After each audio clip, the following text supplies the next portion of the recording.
I think another thing that people maybe don't see or their intuition says shouldn't be the case, and in this case, it's a reasonable assumption. So most new software technologies, protocols, even electronics, cars, all these things, you have a crude first version, and it's a footnote in history, and it gets replaced by newer and better things over time, right? And so that's people's intuition.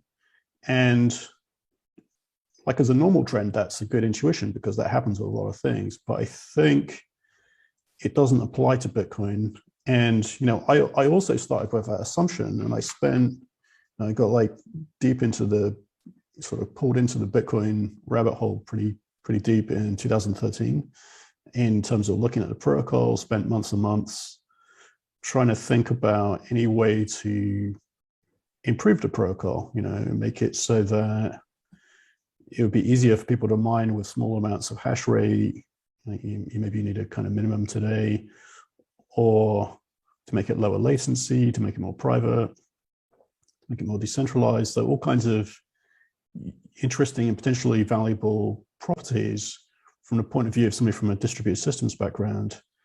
And, I'm fairly inventive at like network and distributed system protocols and applied crypto. So I figured, well, maybe I can improve it in some way, and then I can propose the incremental improvement to developers. And if they think it's cool, maybe they will like work on it. And so, I spent about 4 months trying to improve it in any way at all. And I basically discovered that it's not really improvable. So, you could improve one aspect of it, but typically you'd make 2 or 3 other things worse.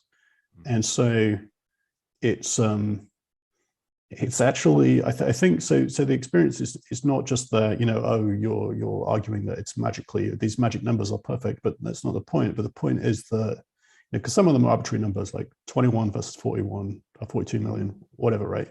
But that doesn't change the economic effect. But in terms of a network behavior or how it works, I think Bitcoin is kind of a mathematical artifact in a way, right? It's sort of almost discovered rather than invented. And I think if you think about the design space of potential distributed electronic cash systems, it's like a very narrow pocket of design surface that works, and everything else is worse.